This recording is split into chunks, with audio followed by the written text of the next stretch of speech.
En Palimpsestos, Gerard Genette revoluciona la teoría literaria al proponer que ningún texto existe en aislamiento.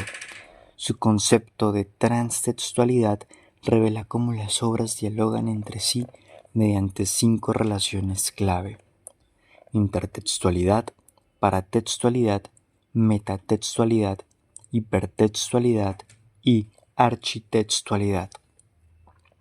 Hoy exploraremos cada una con ejemplos literarios que ilustran su poder analítico.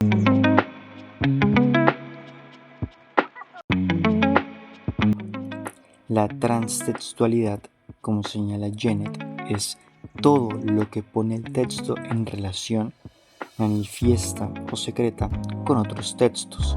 Lo podemos encontrar en su libro Palimpsestos en la página 9.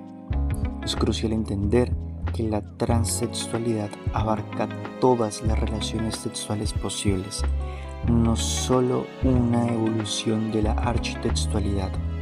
En palabras de Genette, la transtextualidad sobrepasa ahora e incluye la architextualidad y algunos tipos más de relaciones transtextuales.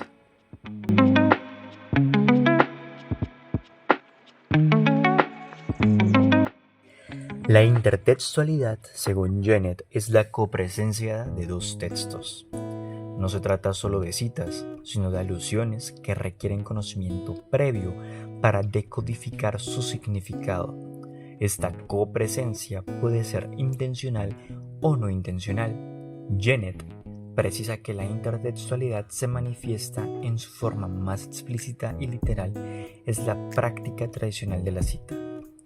En una forma menos explícita y menos canónica, es el plagio.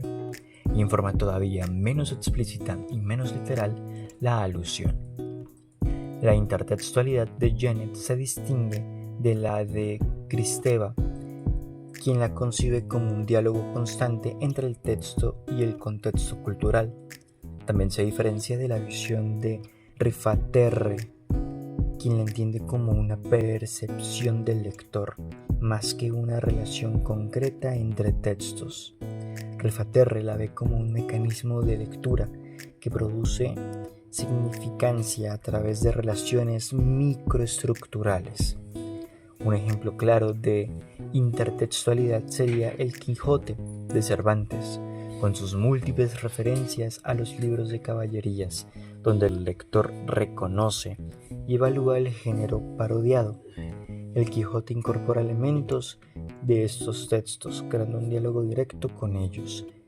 Es importante señalar que, aunque Ulises de James Joyce tiene conexiones evidentes con la Odisea, esta relación se considera más un caso de hipertextualidad, ya que Ulises transforma estructuralmente la Odisea en lugar de solo referenciarla.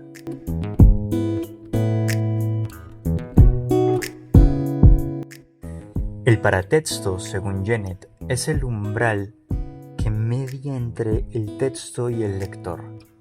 Títulos, prólogos o notas al pie no son accesorios, dirigen la interpretación.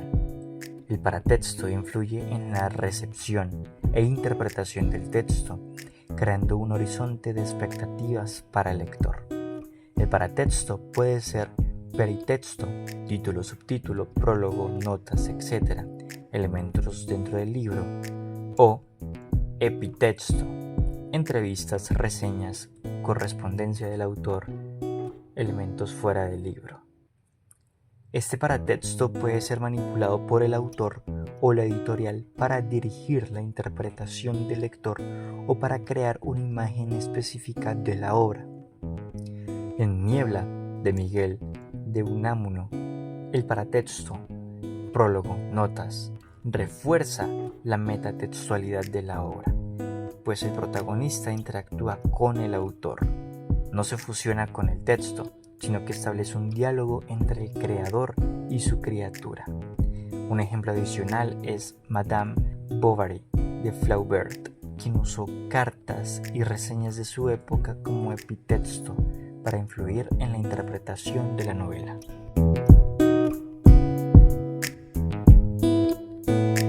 La metatextualidad es el comentario que un texto hace sobre otro sin citarlo. Genet la distingue de la intertextualidad. Acá no hay copresencia, sino diálogo crítico. La metatextualidad implica una reflexión crítica sobre el propio texto o sobre otros textos literarios. Para Genet, la metatextualidad es, por excelencia, la relación crítica, es decir, implica un juicio sobre otro texto. El autor puede usar la metatextualidad para comentar su propio proceso creativo, criticar las convenciones literarias o dialogar con la tradición literaria. En Vida de Don Quijote y Sancho, de Miguel de Unamuno, no solo analiza el Quijote, sino que lo resignifica filosóficamente. Transforma a Don Quijote en un símbolo de la lucha por la fe y la individualidad. Un ejemplo adicional es la Poética de Aristóteles. Comenta y analiza la tragedia griega, estableciendo criterios y juicios de valor sobre el género.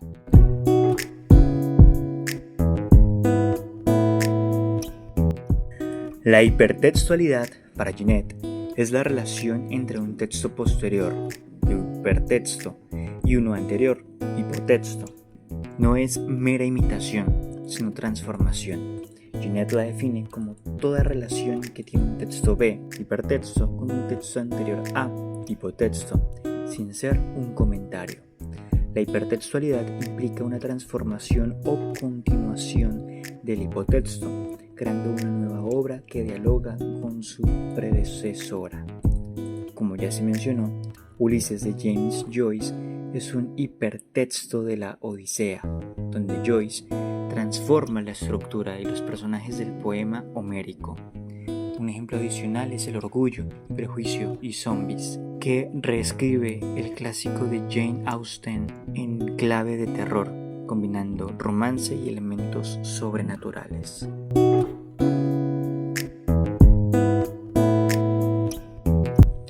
La architextualidad es la relación implícita entre un texto y su género. Genet la llama contrato genérico. El lector espera ciertas convenciones, pero los autores pueden transgredirlas. La architextualidad establece un contrato genérico entre el autor y el lector, creando expectativas sobre la forma y el contenido del texto. Los autores pueden jugar con la architextualidad, transgrediendo las convenciones genéricas para crear obras innovadoras y sorprendentes.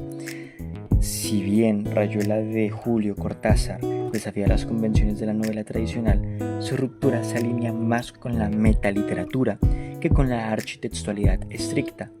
Genet aclara que el contrato genérico puede ser explícito o tácito, por lo que un ejemplo más directo de la architextualidad sería El Lazarillo de Tormes, cuyo título, novela picaresca, determina explícitamente su género. Genet nos enseña que la literatura es un diálogo interminable. Cada texto es un nodo a una red de relaciones, intertextual, paratextual, metatextual, hipertextual y architextual. Al descifrar esas conexiones, no solo comprendemos mejor las obras, sino que descubrimos cómo la literatura construye su propia historia.